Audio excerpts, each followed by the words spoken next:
Hello everyone, welcome back to my channel. ఈ రోజు వీడియోలో అంబ్రిల్లా కటింగ్ అనేది ఏ విధంగా కట్ చేసుకోవాలో చూద్దాం. ఎక్కువగా లాగకుండా వీడియోలోకి అయితే వెళ్ళిపోదాం పదండి.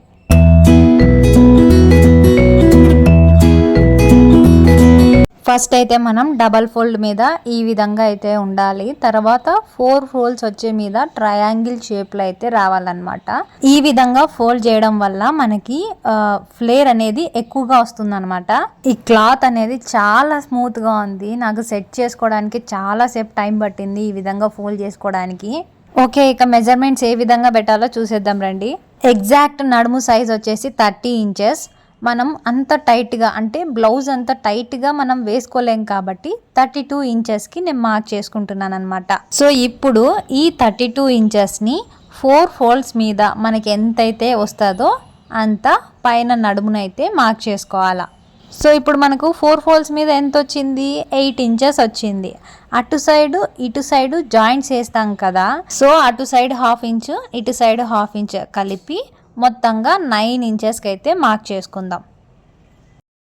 ఇక్కడ నేను వీడియోలో చూపిస్తున్నాను కదా, 9 ఇంచెస్ ఎక్కడైతే మనకు వస్తుందో అక్కడ మనం ఈ 9 ఇంచెస్ అనేది మార్క్ చేసుకోవాలన్నమాట. సో టేప్కు అటువైపున ఇటువైపున ఈ విధంగా అయితే మార్క్ చేసుకొని మనకు షేప్ అనేది కరెక్ట్గా వచ్చేలా ఈ విధంగా అయితే డ్రా చేసుకోండి. సో షేప్ అయితే డ్రా చేసుకున్నాం కదా, ఇప్పుడు ఈ నడుము కొలత దగ్గర నుండి మనం లెంత్ అనేది మార్క్ చేసుకుందాం. నా లెంత్ వచ్చేసి 40 ఇంచెస్ అనమాట. సో ఈ లెంత్ అనేది మన ఇష్టం, మనకి ఎంతవరకు కావాలో అంతవరకు మనం ఇలా టేప్తో కొలత పెట్టుకోవచ్చు. నేను ఫ్లోర్ లెంత్ వరకు పెట్టుకుంటున్నాను అనమాట. ఇప్పుడు వీడియోలో చూస్తున్నారు కదా ఏ విధంగా నేను మార్కింగ్ అయితే చేస్తున్నానో సేమ్ అదే విధంగా మార్క్ చేసుకోవాలి. అప్పుడే మనకి ఇక్కడ షేప్ అనేది కరెక్ట్గా వస్తుందన్నమాట, అంబ్రిల్లా షేప్ అనేది. బాబోయ్, ఈ క్లాత్ ఎంత జారిపోతుందో అసలు. మీరు ఇలాంటి క్లాత్స్ ప్రిఫర్ చేస్తే మాత్రం ఖచ్చితంగా ఫిల్సే పెట్టుకోండి. ఇలా అంబ్రిల్లా కట్ అయితే అస్సలు ప్రిఫర్ చేయొద్దు.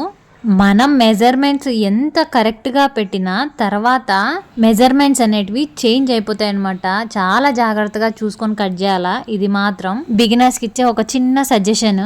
40 ఇంచెస్ దగ్గర మనం ఏవైతే మార్కింగ్స్ చేసుకున్నామో చిన్నగా వాటిని ఇలా ఒక్కొక్క మార్కింగ్ కలుపుతూ మీరు ఒక లైన్ అయితే డ్రా చేసేయండి. ఇప్పుడు మనం ఏదైతే మార్క్ చేసామో మార్క్ చేసుకున్న విధంగా కట్ చేసుకోవడమే.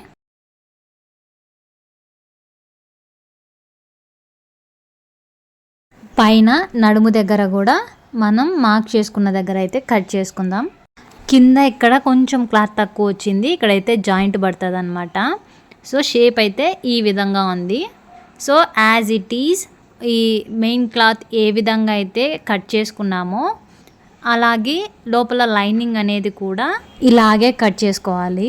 అయితే నేను లైనింగ్ కదా కొంచెం లెంత్ అనేది తక్కువ పెడుతున్నాను. ఇప్పుడు నేను ఇది 40 ఇంచెస్ పెట్టాను కదా లెంత్, లైనింగ్కి వచ్చేసేసరికి నేను 35 ఇంచెస్ మాత్రమే పెట్టాను అనమాట. ఇక్కడ లైనింగ్కి కూడా 1 సైడ్ జాయింట్ అనేది పడుతుంది. సో ఇప్పుడు వీటి స్టిచ్చింగ్ కూడా చూసేద్దాం పదండి. సో మెయిన్ క్లాత్కి ఫస్ట్ నేను కింద జాయింట్ పడింది కదా, ఆ జాయింట్ని అయితే స్టిచ్ చేస్తున్నాను. ఇలా మనం జారుడు బట్టలు కుట్టినప్పుడు ఎక్కువగా క్లాత్ అనేది జారుతూ ఉంటుంది. అలా జారినప్పుడు లేదా స్టిచ్ చేసేటప్పుడు కూడా లాగుతూ అయితే స్టిచ్ చేయకూడదు. లాగుతూ స్టిచ్ చేసామంటే అప్పుడు మనకి మెజర్మెంట్స్ అనేటివి చేంజ్ వచ్చేస్తాయి.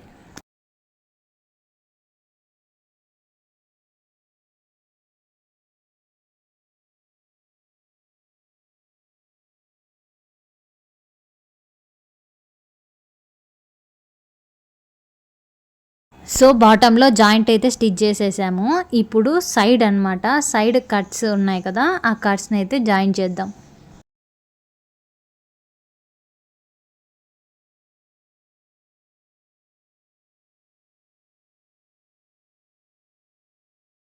సో మనకి లైనింగ్కి కూడా జాయింట్ పడుతుంది కదా, లైనింగ్ కూడా జాయింట్ చేసేయాలి.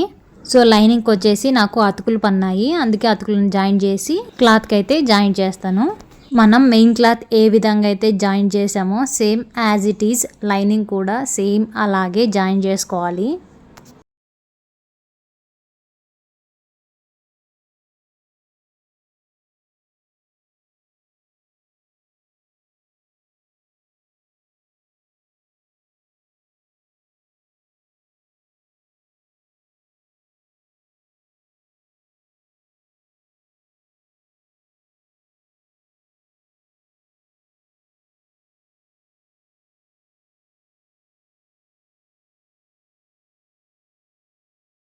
ఇప్పుడు లైనింగ్ అండ్ మెయిన్ క్లాత్ కూడా ఈ విధంగా అయితే పెట్టేసుకున్నాను అనమాట.